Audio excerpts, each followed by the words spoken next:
రామాయణ గాథలో రావణ సంహారం కోసం కానీ లేదా రావణుడికి శాప విమోచన చేయడం కోసం కానీ విష్ణువు దేవతలు ముందుగానే ప్లాన్ చేసి జరిగిన కథ, లేకపోతే ఆయా సందర్భాల్లో మామూలుగా జరిగిన కథ అది.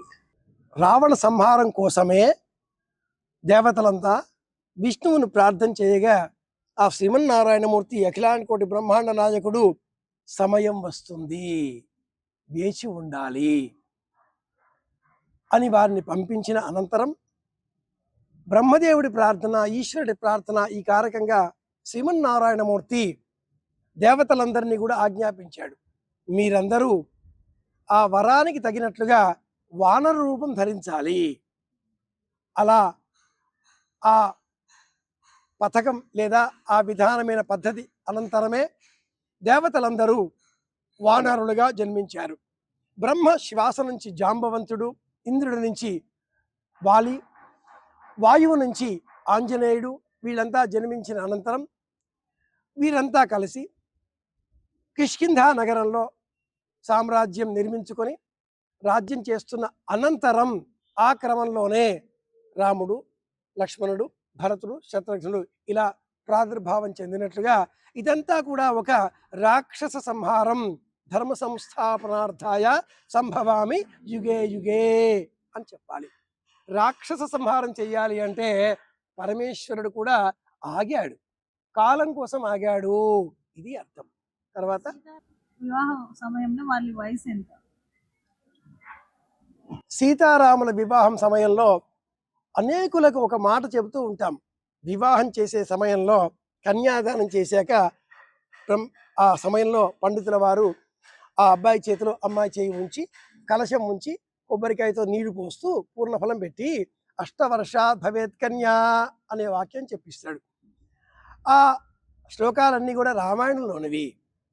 శ్రీరామాయణం బాలకాండ 72వ సర్గలో సీతారామ కళ్యాణం ఎలా జరిగిందో చెప్పబడి ఉంది. వివాహం సమయానికి సీత వయస్సు 6 సంవత్సరాలు, రాముని వయస్సు 12 సంవత్సరాలు. ఇది ఒక ప్రమాణం. రామాయణంలో ఉండే ఈ శ్లోకాలకు వ్యాఖ్యానకారులు వ్యాఖ్యానం చేస్తూ మరొక వ్యాఖ్యానంలో సీత వయస్సు 8 సంవత్సరాలు, రాముడి వయస్సు 14 సంవత్సరాలు అని ఇంకొక లెక్క తీసుకువచ్చారు. ఈ లెక్కకి ప్రమాణం ఎక్కడ ఉంది అంటే వివాహం అయిన తర్వాత ఆ దంపతులు అయోధ్యలో 12 సంవత్సరాలు ఉన్నారు. అనంతరం రావణ ఆగమనం, ఈ కథలన్నీ కూడా జరుగుతాయి.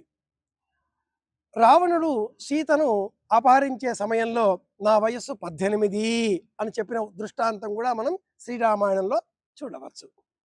వివాహ సమయంలో సీత వయస్సు 6 సంవత్సరాలు అని ఒక ప్రమాణం, 8 సంవత్సరాలు అని మరొక ప్రమాణం, ఈ రెండు ఉన్నాయి. సీత రాముని కంటే చిన్నది, ఈ ప్రమాణం విషయంలో ఏ సందేహం లేదు. ఈ నలుగురు వివాహాలు ఎలా అయ్యాయి? రామ, లక్ష్మణ, భరత, శత్రుఘ్నులు. శ్రీరామ జయం. రాముడు పెద్దవాడు, రాముని తర్వాత పుట్టిన వీరుడు భరతుడు, తదుపరి లక్ష్మణ, శత్రుఘ్నులు. కానీ వివాహం చేసే సమయంలో ముందుగా రాముని వివాహం, అనంతరం లక్ష్మణుడి వివాహం జరిగింది.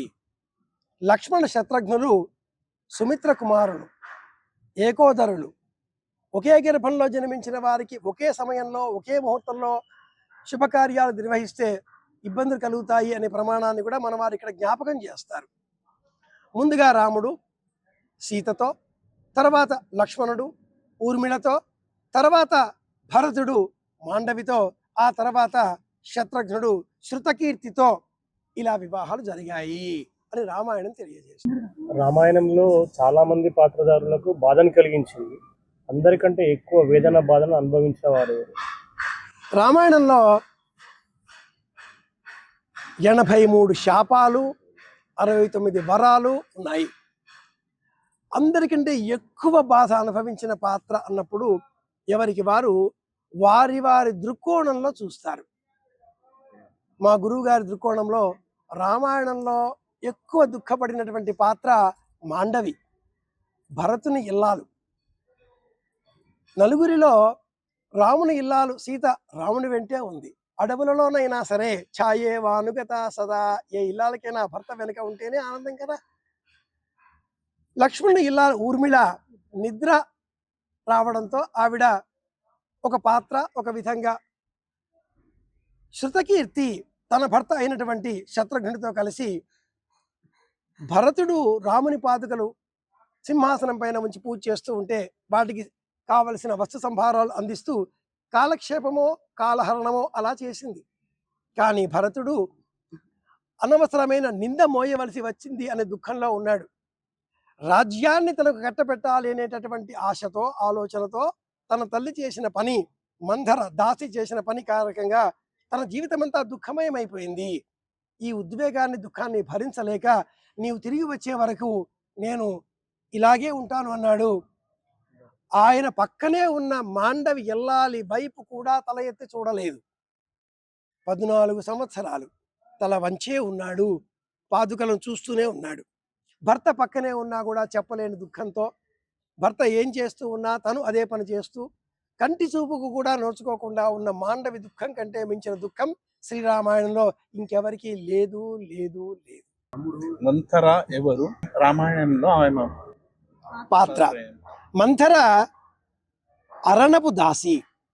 శ్రీరామాయణాన్ని మనం గమనిస్తే కైక ఈనాటి కాలంలో మనం చెప్పుకునే ఇరాన్ ప్రాంతానికి సంబంధించిన మహిళ. అఖండ భారతంలో ఈ చిన్న చిన్న దేశాలన్నీ కూడా అంతర్భాగాలే.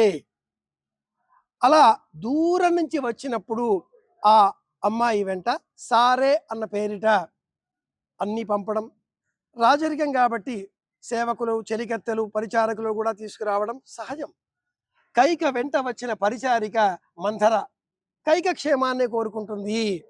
మా రాజకుమారి, మా దేశపు యువరాణి, మా మహారాజు యుధామన్యువు, వారి కుమారుడు భరతుడు, రాముడి తర్వాత మా భరతుడే రాజ్యం కావాలి. ఈ కోణంలో చూస్తే మంథర చేసింది కూడా న్యాయమే. మంథర రామాయణంలో కైక అరణపు దాసి. ఇంకెవరన్నా? రాముడు వనవాసానికి వెళ్ళే సమయంలో ముందుగా దానం చేశాడు, సమస్తాన్ని విడిచిపెట్టాడు. త్రిజటుడు గర్గుని వంశానికి చెందినవాడు. అతడికి రాముడు అన్ని దానం చేశాక చిట్ట చివరగా వచ్చాడు.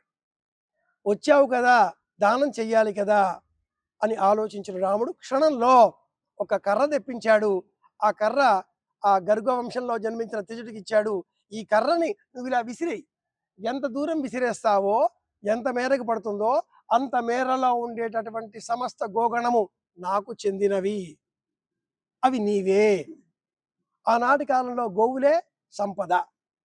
సమస్తము ఇచ్చేశాడు, ఏమీ లేకుండా బయలుదేరాడు. వనవాసానికి బయలుదేరాలి. ఈ సందర్భాన్ని శ్రీరామాయణం అయోధ్యకాండ యాత్రా దానం అన్న పేరిట వివరిస్తుంది. మనం కూడా ఇలా రామాయణ యాత్రలు ఏవైనా చేసే సమయంలో అక్కడ ఉండేవారికి వచ్చే సమయంలో దానం ఇవ్వాలి. రాముడు జటాయువుకు అంత్యక్రియలు చేస్తారు, ప్రత్యేకత ఏమిటి? జటాయువు దశరథునికి మిత్రుడు, సన్నిహితుడు. రాముడు సీత లక్ష్మణులు పర్ణశాల నిర్మాణం చేసుకొని ప్రశాంతంగా, పంచవటి నిర్మాణం చేసుకుని ప్రశాంతంగా ఉన్న తరుణంలో జటాయువు రాముని వద్దకు వచ్చాడు. ఇద్దరూ చక్కగా మాట్లాడుకున్నారు. ఇదంతా కూడా మాకు కొత్త స్థలం అన్నాడు రాముడు. నేను కనిపెట్టుకుని ఉంటాగా అన్నాడు జటాయువు. ఏదైనా మీది బాధ్యత. ఈ ప్రాంతం ఏమిటి, వీళ్ళంతా ఎవరు, ఈ ముచ్చట్లన్నీ జరిగాయి. ఖరదూషణ సంహారం, ఈ కథ అంతా కూడా జరుగుతుంది. జటాయువు రామునికి పూర్వమే పరిచయం అని చెప్పడం కోసమే ఈ వివరణ. సీతను రక్షించే సమయంలో జటాయువు రెక్కలు పోగొట్టుకొనగా అనంతరం రాముడు వచ్చాడు, విషయం తెలుసుకున్నాడు. జటాయువు చెప్పాడు, రామచంద్ర, మీరిద్దరూ లేని సమయంలో ఆ రావణుడు సీతను అపహరించుకు వెళ్ళాడు, ప్రాణం విడిచాడు జటాయువు.